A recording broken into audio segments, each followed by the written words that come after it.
Merci Seigneur. Je vous prie de vous asseoir.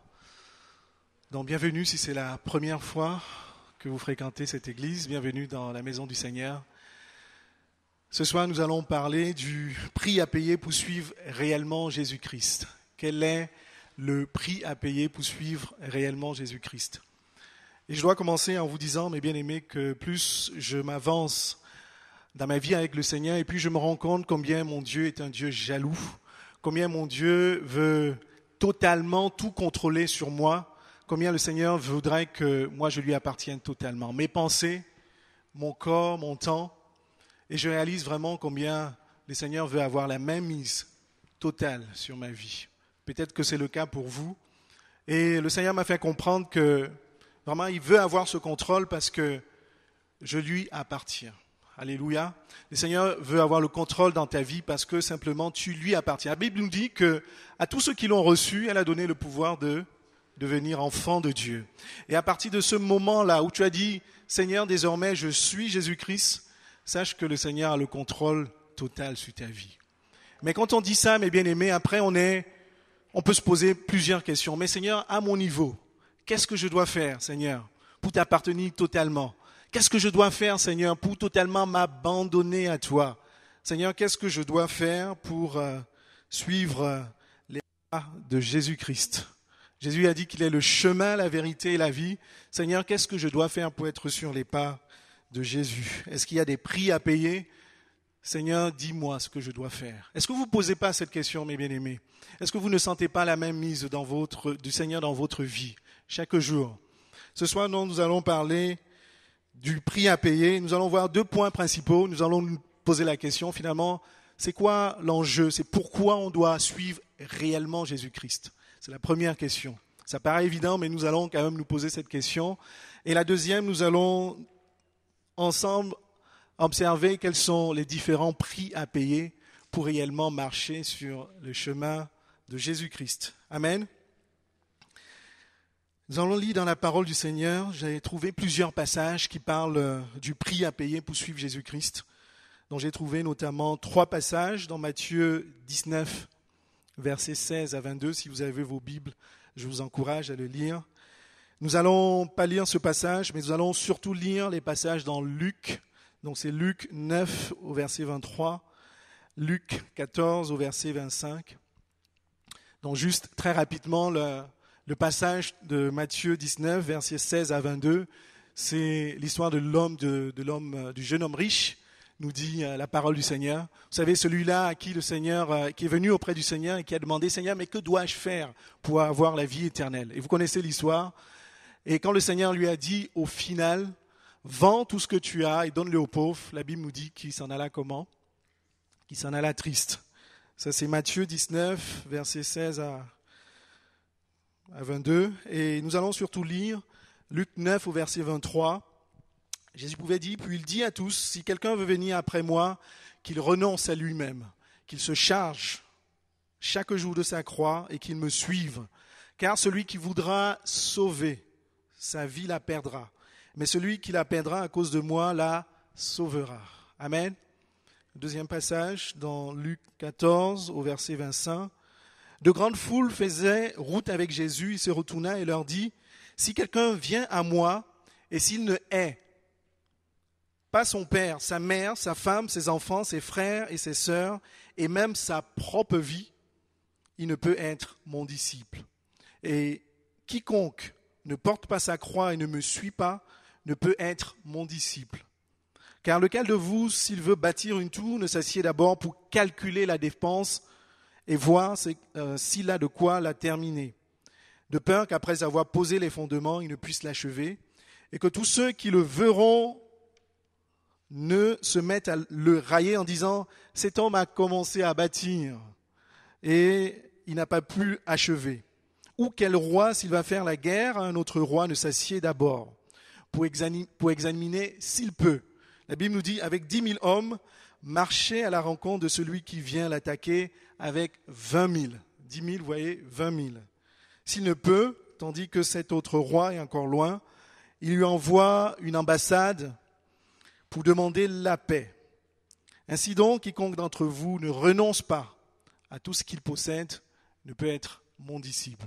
Si donc aucun d'entre vous ne renonce pas à tout ce qu'il possède, ne peut être mon disciple. Amen.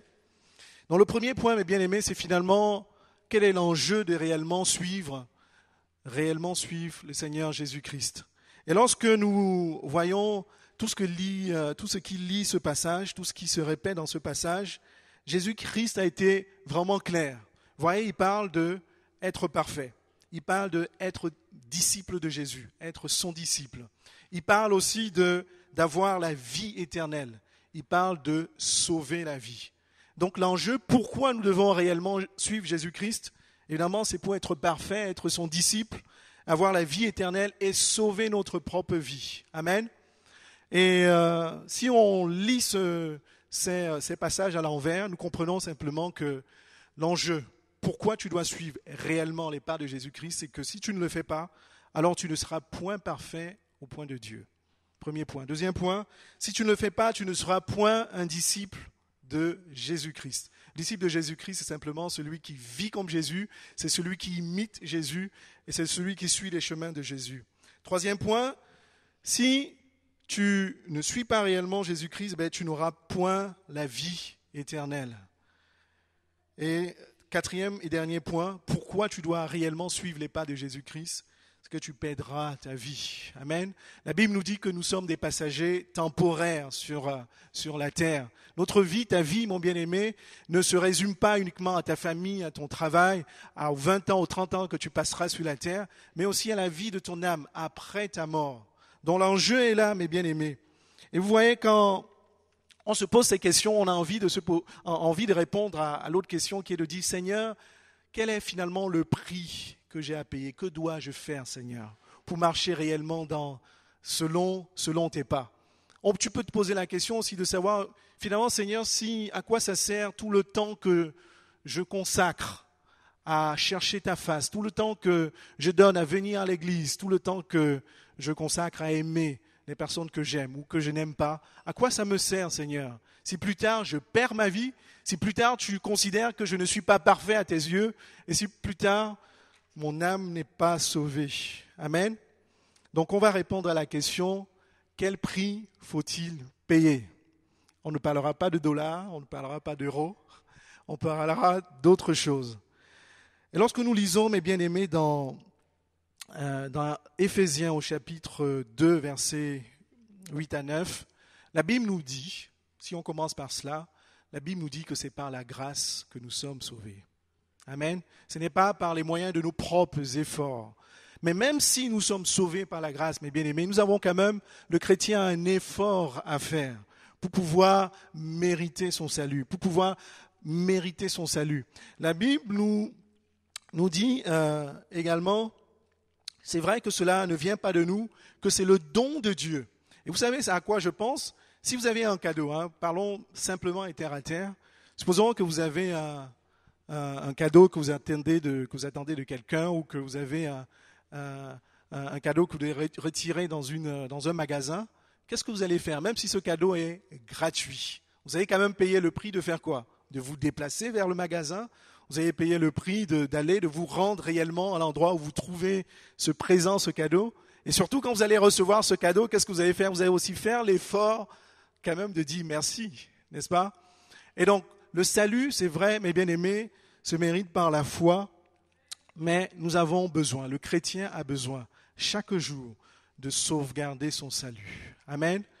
Seigneur, quels sont les prix? Donc, nous allons voir maintenant, à travers une liste, l'ensemble des choses, des conditions que le Seigneur souhaiterait que l'on remplisse pour réellement le suivre. Donc, rassurez-vous, ce n'est pas une liste exhaustive, mais c'est simplement ce que le Seigneur voudrait mettre dans nos cœurs ce soir. Le premier prix à payer, c'est d'abandonner ton caractère, c'est d'abandonner ta nature, c'est d'abandonner ton toi. Vous savez, quand l'homme riche est venu à Jésus et que Jésus a dit « va et vends tout ce que tu possèdes », la Bible nous dit, je vous disais tout à l'heure, que cet homme s'en alla triste. Et quand j'ai suivi beaucoup de messages à ce sujet, beaucoup d'hommes de Dieu parlent de quoi? Beaucoup d'hommes de Dieu parlent des conditions matérielles de ce jeune homme riche. C'est vrai, certainement, on peut imaginer qu'il avait beaucoup de terres, qu'il avait beaucoup d'argent, il avait beaucoup d'or. Mais le fait, mes bien-aimés, que qu'il s'en alla triste, ça peut révéler beaucoup de choses. Ça peut révéler simplement l'attachement qu'il avait pour ses biens. Ça peut révéler aussi le rapport qu'il avait avec ses biens. Et lorsque nous réfléchissons, nous voyons que ce jeune homme riche, il était plus facile pour lui, vous voyez, de se débarrasser de toutes ses richesses que de se débarrasser de sa propre nature, de son propre caractère. Dans sa richesse, sa propre nature, je vous l'ai dit, sa richesse valait sa propre nature, son caractère, avec plus de prix que sa richesse matérielle. Et je peux vous dire que cet homme avait un vrai problème. Il avait un vrai problème avec sa nature. Et si on fait le rapport avec nous chaque jour, mes bien-aimés, ça peut vous surprendre.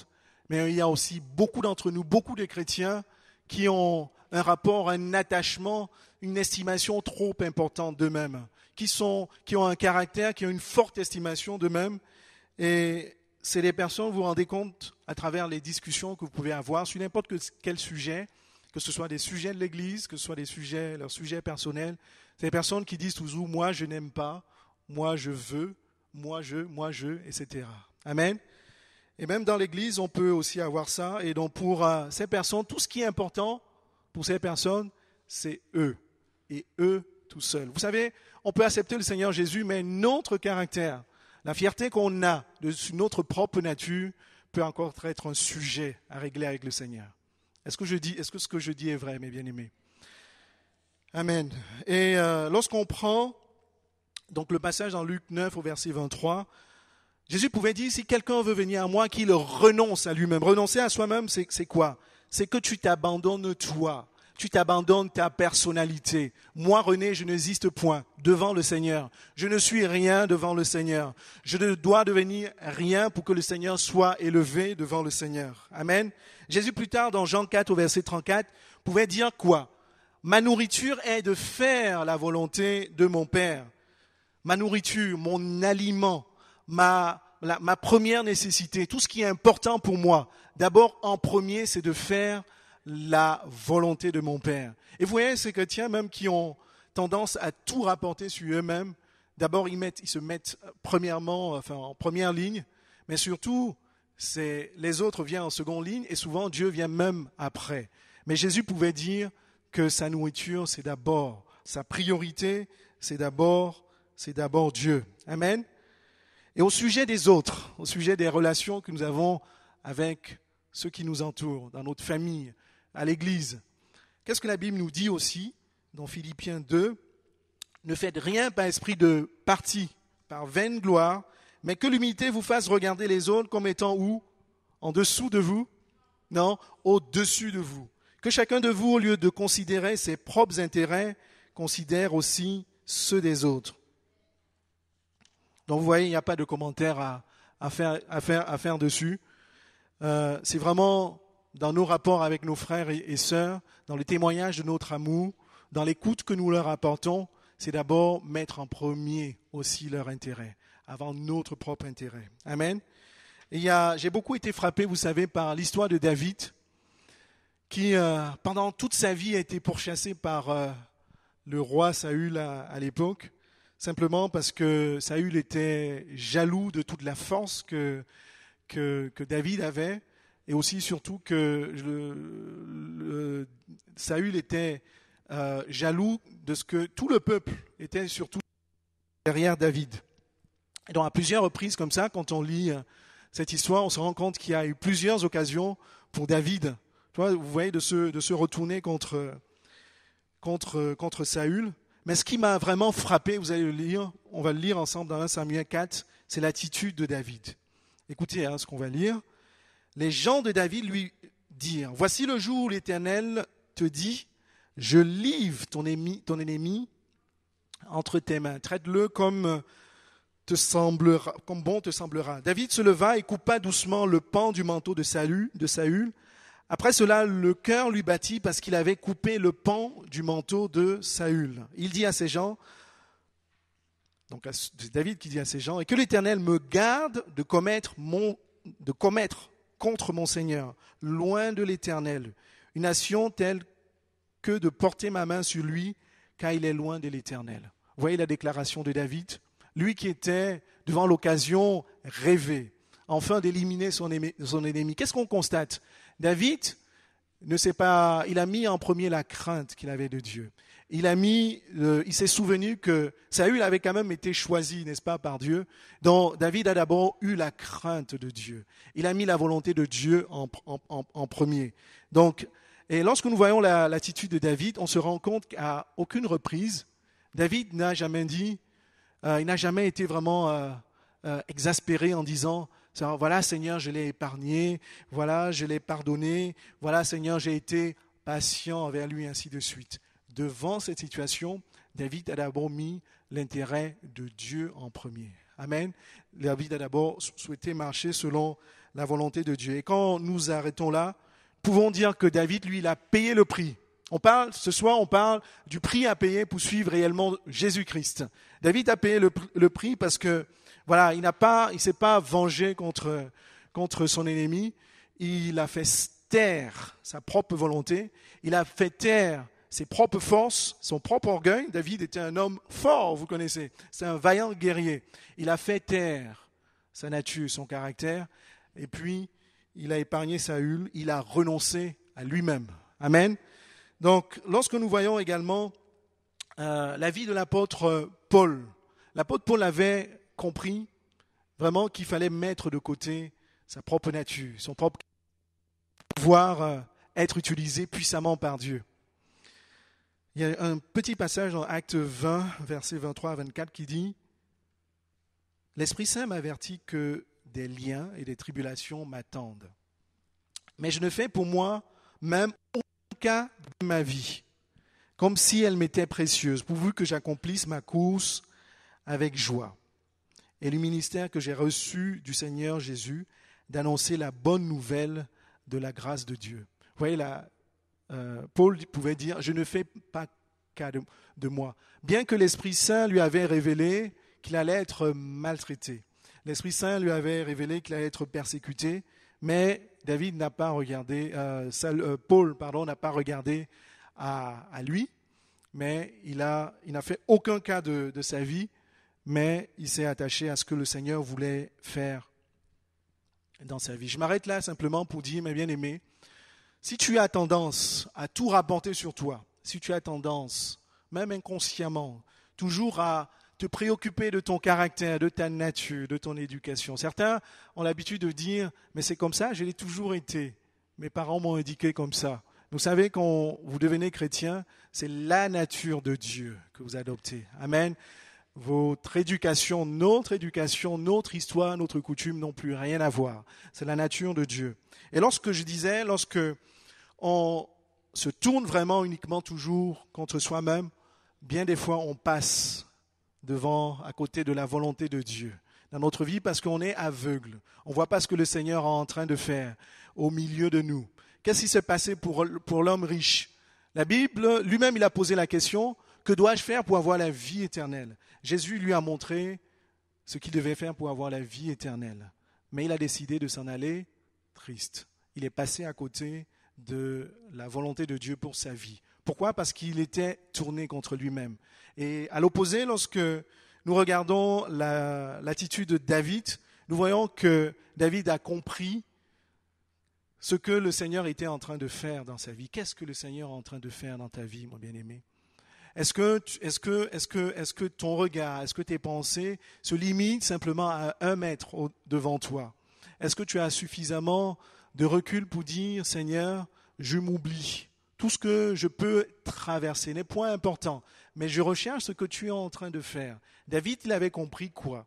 Il avait compris que l'Éternel Dieu était en train de le préparer pour la royauté. David avait compris qu'il était loin de l'Éternel. Allait-il se retrouver devant Saül et le descendre simplement par vengeance? Non. David a renoncé à lui-même et il a payé le prix, je vous disais tout à l'heure.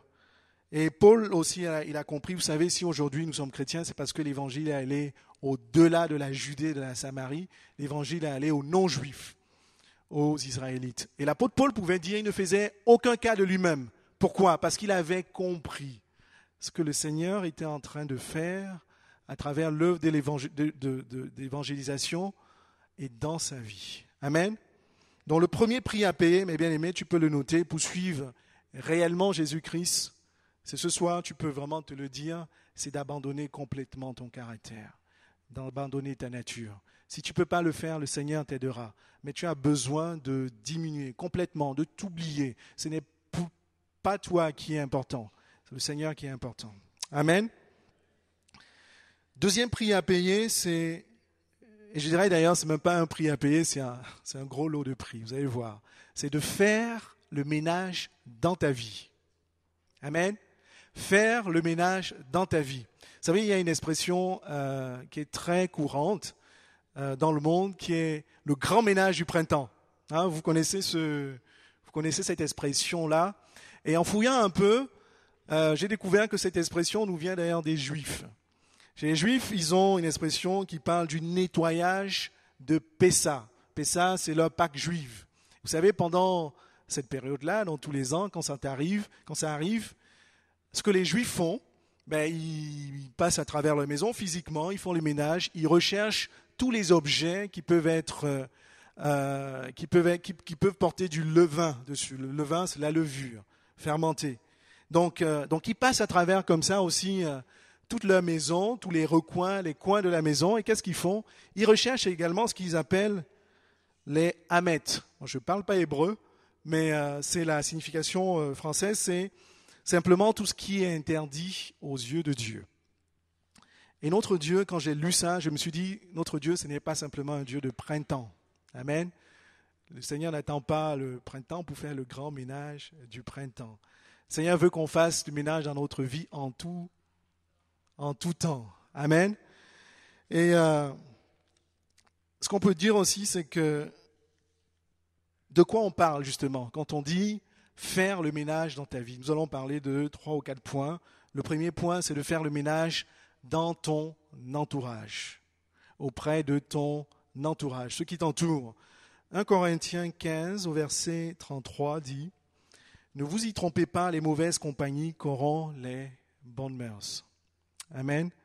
Donc on en parle souvent, suffisamment pas, mais voilà, au sein de nos familles, au sein de nos amis, même dans le milieu professionnel. Voilà, beaucoup de chrétiens continuent encore d'entretenir des relations avec des personnes qui peuvent les pousser, qui ont tendance à les pousser à faire des choses qui sont interdites aux yeux de Dieu. Et je peux te dire ce soir, si tu es encore dans ce cas-là, le Seigneur t'interpelle et le Seigneur te rappelle que tu cours de gros risques. Amen. Les mauvaises compagnies corrompent les bonnes mœurs. Je peux vous raconter une histoire. Ça arrive très facilement. Plus jeune encore, étant dans le groupe des jeunes, donc on avait reçu un jeune homme, un fils de pasteur, mais cela n'a point d'importance de savoir qu'il est fils d'un pasteur. Mais quand il est arrivé, il a vraiment apporté du nouveau au sein du groupe. Donc il était vraiment ferme dans la parole du Seigneur. Il avait un bon témoignage, il encourageait, il remettait, il recadrait les situations au sein du groupe des jeunes. Mais simplement, malheureusement, parce que ce jeune homme-là vivait avec des personnes qui n'étaient pas chrétiennes, dont ses amis, il était en colocation avec ces personnes-là, et tous ceux qui le fréquentaient, c'était de la mauvaise compagnie. Et je peux vous dire, c'est terminé très mal, parce que même pas au bout de 3-4 mois, voilà, la personne en question avait une petite amie, la personne en question vivait avec cette petite amie. Ça ne vaut pas la peine, ça aurait pu être autre chose, mais c'était le signe qu'on avait vu que son entourage avait eu une influence néfaste sur sa propre vie. Les mauvaises compagnies corrompent les bonnes mœurs. Et ne vous trompez pas, mes bien-aimés, le monde nous attire pourquoi? Parce que le monde veut détruire l'amour que Dieu a mis pour lui dans notre cœur. Et si tu ne l'as pas encore compris, ce soir, n'attends pas de l'expérimenter. Le Seigneur te rappelle que le monde veut détruire l'amour qu'il a mis en toi. Vous savez, souvent on a beaucoup, c'est vrai, c'est difficile, on parle de l'entourage, on parle de la famille, et des fois ce qui vient, on dit, mais non, tu sais René, c'est mon grand-oncle, c'est le frère de ma mère, un ami de naissance. C'est quelqu'un qui m'a beaucoup aidé quand j'avais des difficultés, etc. Donc voilà, souvent on a des attachements comme ça qui peuvent être plus ou moins justifiés. Mais vous savez ce qu'on a lu tout à l'heure dans Luc 14, verset 26 ? Si quelqu'un vient à moi et ne hait pas son père, sa mère, sa femme, ses enfants, ses frères et ses sœurs, on peut l'étendre même à tous ses amis, il ne peut être mon disciple. Moi, je veux croire qu'à travers cette parole, mes bien-aimés, Jésus ne nous demande pas de haïr nos parents. Bon, la parole de Dieu ne se contredit pas, parce que par ailleurs, Dieu nous demande d'honorer nos parents. Mais ce que Dieu veut nous dire précisément, que tu dois comprendre clairement, c'est que lui, tu le mets au-dessus de tes parents. Dieu, tu le mets au-dessus de tes fréquentations, de tes amis. Amen. Dieu, tu le mets avant toute chose. Tu le places avant toute chose. Et Dieu ne nous demande pas, mes bien-aimés, des fois quand on discute avec les jeunes, ils sont très partagés parce qu'ils voient les choses de manière binaire. C'est soit je suis avec cette personne, soit je ne le suis pas. Non, ce n'est pas le cas. Dieu nous demande de ne pas nous comporter comme ces personnes. Amen. Mais Dieu nous demande, comme lui d'ailleurs, Dieu aime les pécheurs. Dieu nous demande au contraire d'aimer ces personnes, de prier pour ces personnes. Amen. Donc, une des questions que je pourrais poser aussi, est-ce qu'on pourrait trouver des mauvaises compagnies dans l'Église ? Oui. Amen. Ne nous cachons pas les yeux, parlons simplement entre frères.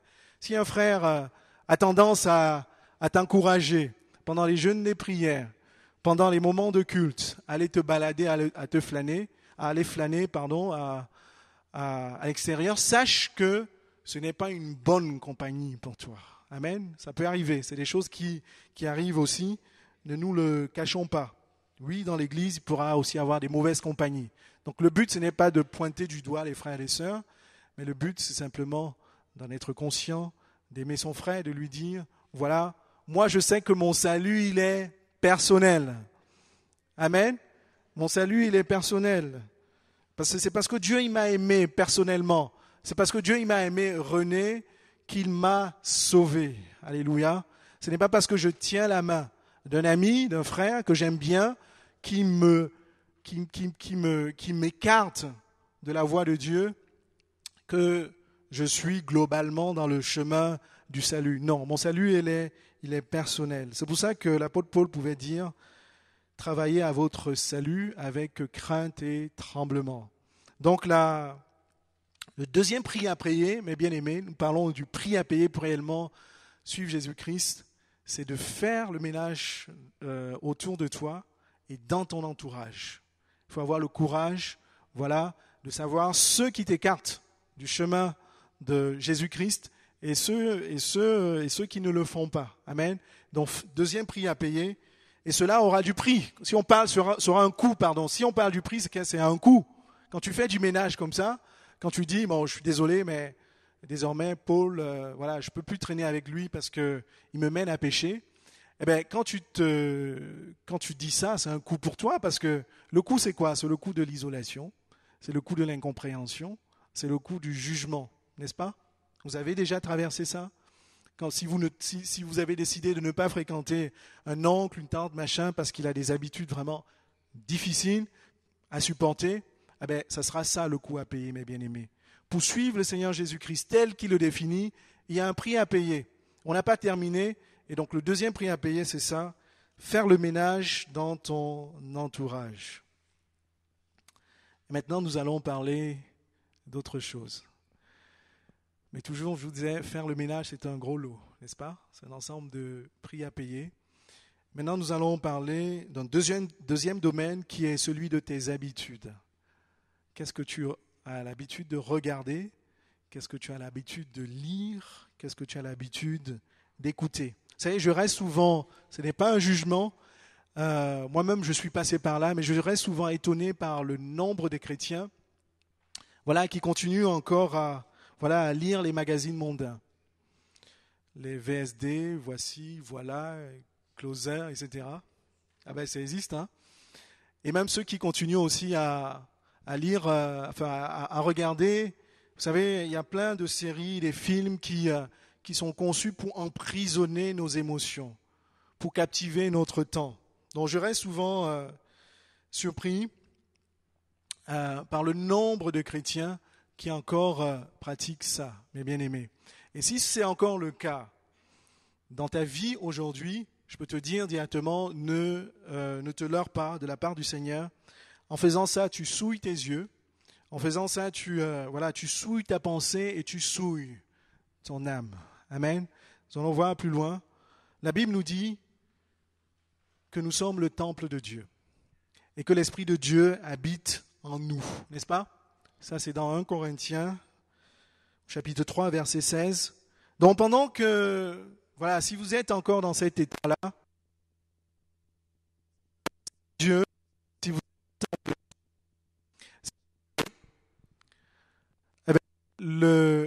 vous ne pouvez pas cohabiter avec l'Esprit de Dieu. Ne vous trompez pas. Vous allez peut-être finir de lire ces romans et regarder ces séries et vous précipiter à la Bible ou vous précipiter à venir à l'église. Dieu n'y sera pas. Dieu ne cohabite pas. Voilà, la Bible nous dit que l'Esprit de Dieu habite en nous. Habite dans notre cœur, avec notre esprit. Donc voilà, donc si à travers ces pratiques, vous pensez que vous allez encore rester dans la présence de Dieu à travers son Saint-Esprit, vous mentez. Le Seigneur ne sera point là, il ne sera point dans votre vie. Et les conséquences peuvent être assez dommageables. C'est simplement, vous allez continuer de vivre dans la tiédeur spirituelle. Parce que vous savez, c'est l'Esprit de Dieu qui nous mène à l'intimité avec Dieu. Amen. C'est l'Esprit de Dieu qui te pousse à lire ta Bible. C'est l'Esprit de Dieu qui te révèle. La parole de Dieu nous dit qu'il nous révèle les paroles de Jésus. Si l'Esprit de Dieu ne cohabite pas, n'habite pas dans ton cœur, il ne peut pas te révéler les paroles de Jésus. Il ne peut pas te pousser à être dans l'intimité avec Dieu. Et c'est mécanique, c'est pour ça que ceux qui sont encore là-dedans sont dans la tiédeur spirituelle. Vous aurez beau venir, être très fidèle à l'Église, mais vous serez dans la tiédeur spirituelle parce que l'Esprit de Dieu n'est pas avec vous. Je vais vous parler d'autre chose pour illustrer combien ça peut être dangereux. Dimanche dernier, j'ai discuté avec un frère qui, je ne sais pas pourquoi, il est venu me parler du lien que Facebook a avec les Illuminati. Vous savez, c'est une secte simplement qui a pour objectif d'avoir le contrôle total dans le monde. Et puis après, je suis allé sur Internet pour un peu voir ce lien. Et donc je vous en fais part. Je partage avec vous ce que un des membres de cette secte-là a pu dire au sujet de leurs objectifs. Donc ouvrez bien vos oreilles. Notre but est d'avoir le contrôle total du monde. Et pour cela, nous agissons dans les sphères politiques, financières, l'éducation et même les églises. Oui, c'est pas fini. Nous poussons la société à la consommation de biens, à la consommation même des biens culturels. Vous voyez, on parlait des films, des séries tout à l'heure, des magazines. Le but étant de les abrutir pour nous enrichir. Ces hommes-là, attention, je n'ai pas terminé la liste, ils ne cachent pas leur objectif. C'était quelqu'un de cette secte et il répondait comme ça, de manière anonyme, mais il disait, et si je continue, et tant que les hommes seront stupides, paresseux et méchants, notre plan marchera parfaitement.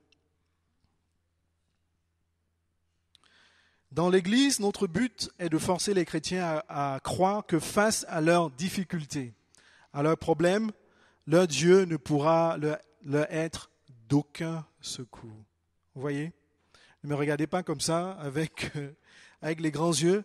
Mais ce que je veux vous dire ce soir, mes bien-aimés, c'est que ça ne doit pas être surprenant, ça ne doit pas être une surprise pour nous, parce que Dieu nous a avertis contre tout cela. Dans Matthieu 24, au verset 24, Dieu nous dit qu'il s'élèvera de faux Christ, de faux prophètes, ils feront des grands prodiges, des miracles, etc., au point de séduire, s'il était possible, même les élus. Amen. Ces personnes s'immiscent même également dans les églises. Ne pensez pas que ce sont les politiques, les médias, etc. Ces personnes sont également dans les églises. Donc ne soyons pas ignorants, mais bien-aimés. Si vous êtes encore attirés, on parlait de quoi? On parlait de faire du ménage dans ce qu'on regarde, dans ce qu'on écoute, dans ce qu'on lit.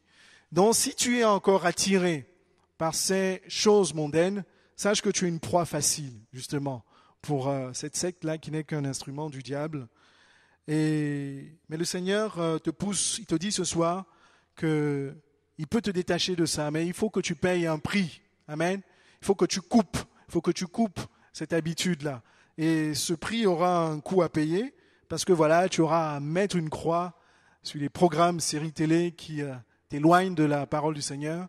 Tu auras à mettre une croix sur les magazines qui n'ont tendance qu'à captiver tes émotions, à souiller ton âme. Ça sera le coût que tu auras à payer. Amen. On est entre nous, mais ça existe encore dans certaines d'entre vies, et certains n'ont pas encore payé ce prix. Le Seigneur te dit, voilà, le troisième prix à payer, ça sera de couper la relation que tu peux avoir avec tout ce qui peut souiller ton âme. Amen.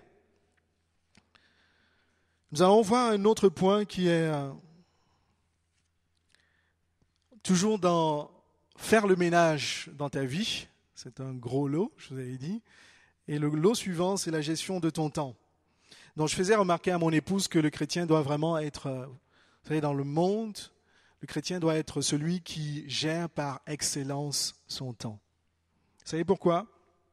Parce que contrairement au monde, vous voyez, nous disposons finalement beaucoup moins de temps pour notre propre famille, pour notre propre, on a peu de temps à consacrer à autre chose parce que nous passons beaucoup de temps. Et j'espère que c'est le cas, à chercher la présence de Dieu. Nous passons beaucoup de temps à l'église.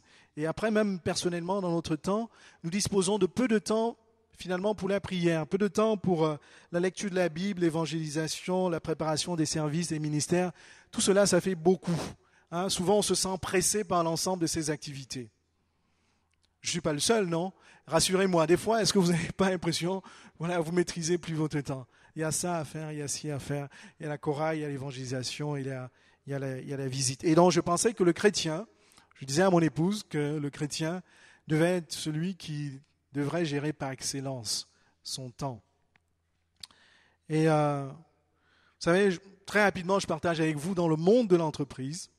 Donc, il y a une technique qu'ils utilisent pour simplifier le fonctionnement de l'entreprise. Je vais vous expliquer à travers un exemple.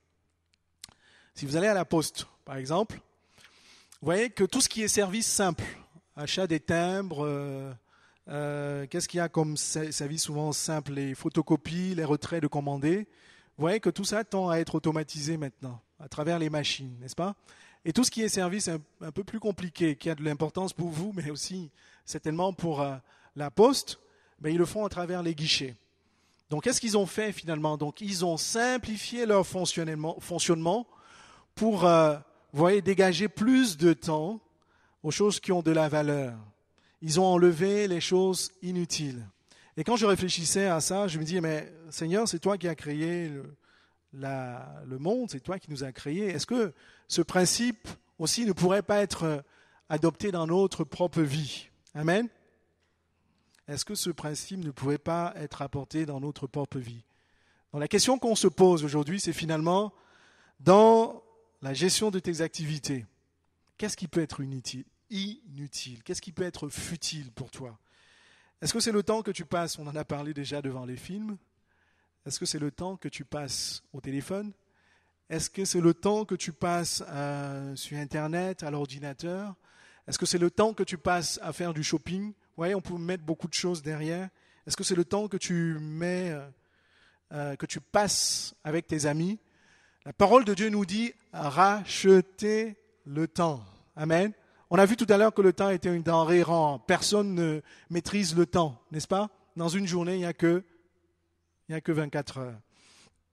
Et dans une semaine, il n'y en a que 7.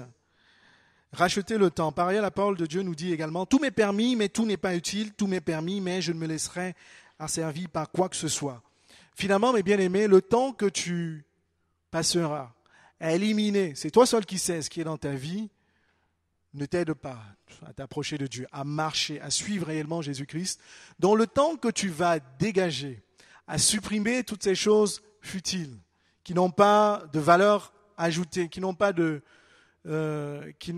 bénéfice par rapport à ta vie chrétienne. Ce temps-là, tu vas faire quoi? Tu vas le réinvestir dans l'œuvre de Dieu. Amen. Ce ne sera pas un temps perdu, au contraire. Ce sera un temps que le Seigneur te permettra d'utiliser pour son œuvre. Et puis, ça sera un temps productif. Je vais vous dire pourquoi. Ça sera un temps productif parce que Dieu va te donner le temps de te tenir dans sa présence. Dieu va te donner aussi la disposition de ton cœur pour que tu puisses être transformé par lui. Dieu va te donner le temps de disposer ton cœur, d'être obéissant, d'être plus persévérant. Le frère tout à l'heure disait que nous devons être persévérants parce que Dieu fait les choses en son temps. Et je peux te dire, si tu dégages ce temps-là aux choses futiles pour consacrer, pour le réinvestir dans la présence de Dieu, Dieu va faire beaucoup de choses. Dieu va mettre de nouvelles idées dans ton cœur. Dieu va mettre de nouveaux projets dans ton cœur. Dieu va te donner la sagesse et la force pour semer à travers ton témoignage, à travers l'œuvre d'évangélisation. Dieu te permettra de porter des fruits dans ta vie spirituelle. Vous savez, avec le Seigneur, il n'y a aucun secret. Beaucoup d'entre nous, souvent, on regarde avec beaucoup d'admiration des hommes qu'on considère des grands hommes de Dieu, des grands hommes de Dieu, qu'on considère comme étant des personnes qui sont oints par le Seigneur. Mais est-ce que nous nous sommes posé déjà la question? Combien de temps ces personnes passent avec le Seigneur? Est-ce que nous nous posons les vraies questions? Est-ce que nous regardons simplement le fait que le frère pose les mains sur les malades sont guéris? Est-ce que le frère puisse... Tout ça, c'est biblique, mes bien-aimés. C'est des miracles pour lesquels Jésus nous a donné la puissance. Mais est-ce que nous regardons seulement ça? Est-ce que nous observons également, est-ce que nous pouvons nous poser la question de combien la vie de ces grands hommes de Dieu est disciplinée? C'est des choses que nous, on ne voit pas avec nos yeux. Amen. On parle de la gestion du temps. Et donc, le coût à payer, le quatrième prix à payer, ça sera justement d'investir dans l'œuvre de Dieu, d'investir ton temps inutile dans les choses utiles de Dieu. Amen. Amen. Est-ce que tout ce que je dis a du sens, mes bien-aimés? Encouragez-moi pour que je puisse aller plus loin. Amen. Donc le dernier point, un des derniers points, c'est un point qui est spécifique aux jeunes. Il y en a quelques-uns. J'aurais aimé qu'ils soient tous là. Heureusement que le message est enregistré. Et j'aurais aimé qu'ils le suivent. Et en tout cas pour les adolescents et les jeunes qui sont là, j'aurais vous dire que réellement, vous voulez savoir qu'il y a beaucoup de chrétiens parmi nous qui auraient aimé connaître le Seigneur beaucoup plus tôt dans leur vie. Amen. Il y a beaucoup parmi nous qui auraient aimé vivre aussi dans une famille chrétienne, dont le père et la mère sont chrétiens, bénéficier de l'amour, de la patience, de la bienveillance des parents. Il y a beaucoup d'entre nous, des adultes, qui auraient souhaité également faire leur jeunesse dans l'Église, profiter de la parole de Dieu qui est enseignée dans l'Église, profiter de la protection spirituelle dans l'Église, car ça leur aurait empêché vraiment de faire beaucoup de dégâts. Moi-même, j'ai connu le Seigneur assez tard. Vous voyez, beaucoup d'entre vous peut-être se sont posés les mêmes questions. Seigneur, vraiment, j'aurais aimé te connaître beaucoup plus tôt. Ça m'aurait évité de faire telle et telle et telle bêtise. Et toujours aux jeunes, je veux vous dire ce soir que, en discutant, le Seigneur parle à travers beaucoup de personnes. Il y a un frère qui m'a fait remarquer Il y a un chrétien qui m'a fait remarquer que, en fait, vous avez déjà tout reçu du Seigneur. Je veux que les jeunes me regardent droit dans les yeux. Vous avez déjà tout reçu du Seigneur. Vous avez reçu sa parole, vous avez reçu son Saint-Esprit, vous avez été bénis par le Seigneur. Et maintenant, ce qui reste à faire, c'est de faire votre chemin personnel avec le Seigneur. Amen. C'est de faire votre chemin personnel avec le Seigneur. Nous avons vu tout à l'heure que le salut est une chose personnelle. Et lorsque nous regardons à travers la Bible, Abraham, par exemple, Abraham a fait son expérience personnelle avec le Seigneur. Pourquoi? Avec Dieu. Il a offert son fils Isaac en sacrifice. Et quand il a vu que Dieu était capable, de substituer son fils par l'agneau, Abraham s'est rendu compte que Dieu était le Dieu qui pourvoit. Alléluia. S'il ne faisait pas cette expérience avec le Seigneur, vous aurez tout raconté à Abraham, il n'aurait jamais parlé de Adonai Jireh, le Dieu qui pourvoit. Quand nous prenons par exemple l'exemple de Moïse, il a fait son expérience avec Dieu. Je veux que les jeunes me regardent tout droit dans les yeux, parce que quand il a sorti, avec beaucoup de peur d'ailleurs qu'il avait avant, il a pu sortir grâce à Dieu les Israélites de l'Égypte. Il a connu comment, il a su qu'il servait un Dieu qui était puissant et fort. Alléluia. Vous savez, c'est son passage de reconnaissance d'admiration devant la grandeur, la puissance de Dieu m'est resté dans la mémoire. Il a dit, qui est comme toi, Seigneur? Tu es magnifique en sainteté. Tu es digne de louange. Tu opères des miracles et des prodiges. Amen. Moïse avait fait son expérience personnelle avec Dieu. Les jeunes, regardez-moi, s'il vous plaît. Que vous soyez là ou que vous me regardiez, sachez que vous avez tout reçu de la part du Seigneur. Vous devez faire votre expérience personnelle avec Dieu. Prenons le cas aussi, par exemple, de Joseph, vendu par ses frères. La Bible, il aurait pu croire que le sort s'était complètement acharné contre lui. Mais finalement, vous connaissez la fin de l'histoire. Dieu a complètement restauré le cours de sa vie. Amen. Et Dieu a permis qu'il soit un instrument de bénédiction pour sa propre famille. Et à travers cela, à travers cette expérience personnelle, Joseph, il a compris que Dieu est un Dieu fidèle et que Dieu a un plan pour chacun de nous. Amen. Et donc je te dis à toi jeune, si tu es là ou si tu regardes, sache que tu as tout reçu de la part de Dieu.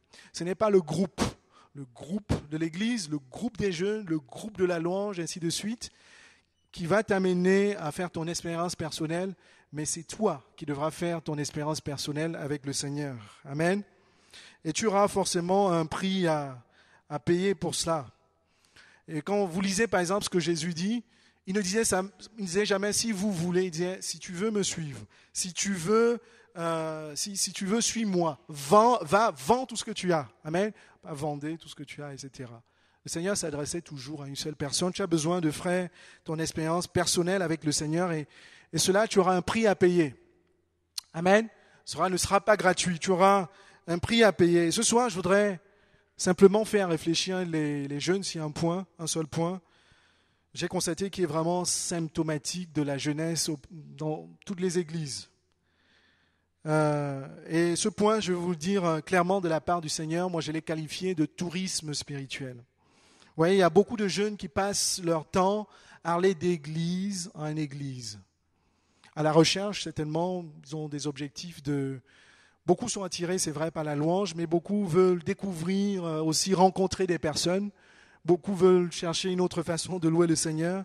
Beaucoup veulent faire de nouvelles rencontres. Et certains, peut-être parmi eux, veulent également se camoufler devant, vous voyez, quelques péchés qu'ils ont dans leur vie. Beaucoup veulent aussi décompresser. Vie nouvelle, c'est trop dur. On parle que du péché, on parle de la sanctification, etc. Mais vous voyez, il n'y a pas que vie nouvelle. Je vous dis, c'est vraiment symptomatique auprès de toutes les églises. Mais ce que je veux vous dire, c'est que finalement, je ne doute point de l'amour que vous avez pour le Seigneur. Je ne doute point de l'attachement que vous avez pour le Seigneur. Mais je voulais vous dire de ne pas vous leurrer. Vous trompez votre cœur parce qu'en allant d'église en église, pour ces différents objectifs, c'est votre propre chair que vous alimentez. Ce sont les désirs de votre propre chair que vous suivez. Amen. Jésus n'est pas dans les hommes. Jésus n'est pas dans l'église. Alléluia. Jésus, avant de partir, il a dit, je vous laisserai, un nouveau consolateur, le Saint-Esprit. Le Saint-Esprit est en toi, toi jeune qui m'écoute, qui me regarde. Tu n'as pas besoin d'aller en église pour le chercher. Peut-être que tu le fais vraiment sincèrement, peut-être que tu recherches réellement le Seigneur. Peut-être que tu recherches réellement le chemin de ton salut, mais sache que tu n'obtiendras pas le salut, tu ne garderas pas ton salut, si tu l'as déjà eu ton salut, de par tes propres forces. C'est la parole de Dieu qui nous le dit. Tu pourras lire dans Marc 8 au verset 35, « Celui qui voudra sauver sa vie la perdra. » Amen. Voilà, donc de la part du Seigneur avec beaucoup d'amour, je te dis, arrête, stop ça. Et je ne pense pas que cela vient du Seigneur. La Bible nous dit que Dieu cherche de vrais adorateurs. Et ceux qui adorent le Seigneur ne l'adorent pas avec forcément leur propre bouche. Adorer le Seigneur, ce n'est pas adorer le Seigneur dans la louange. Adorer le Seigneur, ce n'est pas les concerts. Adorer le Seigneur, ce n'est pas tout ce qu'on peut faire dans la musique, etc., que ce soit personnel ou en groupe. L'adoration que tu as pour le Seigneur, envers le Seigneur, c'est d'abord ton propre cœur. Écoute-le, les jeunes sont très attirés par la musique, par tout ce qui est musical, danse et ainsi de suite. Si tu veux être un vrai adorateur du Seigneur, arrête d'être attiré par la musique. Change ton cœur. Donne ton cœur, donne ta propre vie à Jésus. Et ça sera la meilleure adoration que tu donneras à Jésus. Amen. Donc ça, c'était spécialement pour les jeunes. Et quand on lit dans 1 Samuel 15, verset 22, Samuel pouvait dire « L'Éternel trouve-t-il du plaisir dans les holocaustes et les sacrifices, comme dans l'obéissance à la voix de l'Éternel ?» Je pense que quelqu'un l'a dit dans sa prière. Vous voyez, le Seigneur veut faire passer un message vraiment ce soir. L'obéissance vaut mieux que les sacrifices et l'observation de sa parole vaut mieux que la graisse des béliers. Donc j'étais encore dans les jeunes. La vérité se trouve en Jésus-Christ. La vérité et la vie se trouvent en Jésus-Christ et non à travers les hommes. Restez fidèles dans votre église, restez fidèles dans le lieu où Dieu vous appelle à vous épanouir. Dieu vous bénira, Dieu vous élèvera, Dieu vous utilisera aussi. Restez fidèles. Mais est-ce que vous êtes prêts à payer ce prix? Amen. Je vais vous parler de sa chair. Vous savez, quand on parle de prix, il y a un coût. Vous parlez du prix de la voiture, elle a un coût. Vous parlez du prix des chaussures, elle a un coût. Vous parlez du prix des transports, ça a un coût. Le prix que tu auras à payer, cher jeune qui me regarde, qui est là ce soir, c'est que tu auras à mettre une croix sur tes désirs personnels. Tu auras à mettre une croix sur ton envie, sur l'élan que tu as, sur l'attiration que tu as vers ces choses. Tu auras à te tenir devant le Seigneur, à dire désormais, ce n'est point les mouvements des hommes que je cherche, mais toi, Seigneur, c'est ton cœur que je cherche. Amen. Amen. Ça arrive à la conclusion. Donc, juste pour résumer rapidement, nous avons vu pourquoi il fallait payer le prix, n'est-ce pas? Qu'il y avait réellement un prix à payer pour suivre Jésus-Christ et pourquoi il fallait payer ce prix. Et nous avons vu à travers beaucoup de points quels sont les prix à payer. Abandonner son caractère, sa propre nature, son moi. Nous avons vu qu'il fallait faire le ménage dans sa propre vie en premier domaine, son entourage. Deuxième domaine, ses habitudes, ce que tu regardes, ce que tu lis, ce que tu écoutes. Nous avons vu également qu'il y avait toujours comme troisième domaine la gestion de ton temps. Et nous avons vu un point spécifique qui est adressé aux jeunes, qui est d'abandonner le tourisme spirituel. Donc si on revient, mes bien-aimés, à notre texte d'origine, pour conclure, c'est la énième conclusion que je fais, mais c'est vraiment la dernière. Dans Luc 14, verset 28, « Car lequel de vous, s'il veut bâtir une tour, ne s'assied d'abord pour calculer la dépense et voir s'il a de quoi la terminer, de peur qu'après avoir posé les fondements, il ne puisse l'achever et que tous ceux qui le verront ne se mettent à le railler. En disant, cet homme a commencé à bâtir, il n'a pu achever. » Alléluia. Tu sais, devant le Seigneur, la question c'est quel prix à suivre pour suivre Jésus-Christ. Tu dois t'asseoir comme cet homme-là pour évaluer les coûts, les prix que tu auras à payer. Ce n'est pas une liste exhaustive que nous avons vue ce soir. C'est juste ce que le Seigneur voulait que tu entendes ce soir. Mais tu dois d'abord t'asseoir sur ta vie personnelle et dis simplement quel est l'ensemble des prix que je vais payer, que je dois payer pour suivre réellement Jésus-Christ. Amen. Quelle sera ta ta réaction ce soir? Quelle sera ta réponse au Seigneur ce soir? Et qu'est-ce que tu vas faire? Amen. Alléluia.